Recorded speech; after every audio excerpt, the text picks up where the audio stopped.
میں بھی ہوں. رب تعالیٰ سے دعائیں مانگتے ہیں. کیا کرتے ہیں؟ دعائیں مانگتے ہیں اللہ ہمیں سیدھے راستے پر چلا. یہ دعا ہے کیا ہے؟ ہر نماز میں اہدنا الصراط المستقیم، اے ربا ہمیں سیدھے راستے پر چلا. ہم فرض پڑھے تب بھی کہیں کہ اہدنا الصراط المستقیم، اے ربا ہمیں سیدھے راستے پر چلا. سنت پڑھے پھر بھی کہیں اہدنا الصراط المستقیم، اے ربا ہمیں سیدھے راستے پر چلا. جب نفل پڑھے پھر بھی کہیں اے ربا ہمیں سیدھے راستے پر چلا. جب ہم اور تلاوتیں کریں سب کچھ کریں پھر بھی کہیں اہدنا الصراط المستقیم، اے ربا ہمیں سیدھے راستے پر چلا. دعاؤں پہ دعائیں، ہر نماز پہ رب تعالیٰ سے دعائیں کرتے ہیں اللہ ہمیں سیدھے راستے پر چلا، اے اللہ ہمیں سیدھے راستے پر چلا. دعائیں تو ہماری ہر نماز میں، ہر سنت میں، ہر نوافل میں، ہر نماز میں، ہر عبادت میں رب تعالیٰ سے دعا یہ ہے کہ اللہ ہمیں سیدھے راستے پر چلا. اب رب تعالیٰ نے بتا دیا کہ سیدھا راستہ یہ ہے. پتا کیا چلا؟ ہماری صرف زبان کی تکرار میں ہے کہ اہدنا الصراط المستقیم، کہ جو اس سے مفاہیم ہمیں سمجھ میں آ رہے ہیں ہم اس کو کما حقوق پک نہیں کر رہے، اس پر عمل نہیں کر رہے، صرف زبان سے کہہ رہے ہیں اللہ ہمیں سیدھے راستے پر چلا.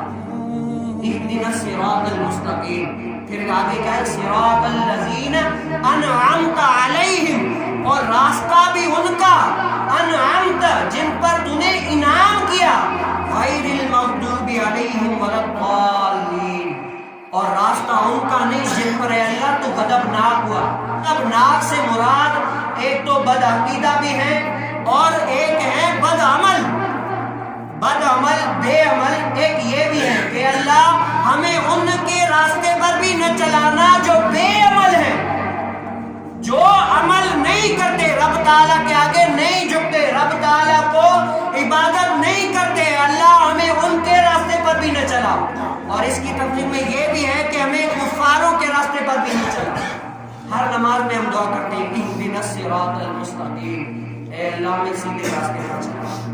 اب رب تعالیٰ نے سیدھا راستہ بتا دیا کہ فلاح کا. اور نماز میں انسان کو تھوڑی بہت ہے نا کہ حی علی الصلاۃ، آ جاؤ کامیابی کی طرف، آ جاؤ کامرانی کی طرف، سب کچھ نماز میں بھی. یعنی انسان ہے نا، لالچ ہے انسان کو کہ یہاں پر آؤ گے فلاح بھی یہی ہے اور کامرانی بھی یہی ہے. آسان میں بھی بتا دیا کہ بندہ تھوڑا کیا ہے، لالچی ہے، لالچ کرتا ہے تو تھوڑی بہت لالچ دے دے کہ بندو کامیابی بھی اس طرف ہے اور انعامات اکرامات سب کچھ یہاں سے مل رہے ہیں. تھوڑی بہت لالچ بھی آ گئی. پھر یہاں پر آئے رب تعالیٰ نے نوازا، سب کچھ کیا، لیکن ہم نے کیا کیا؟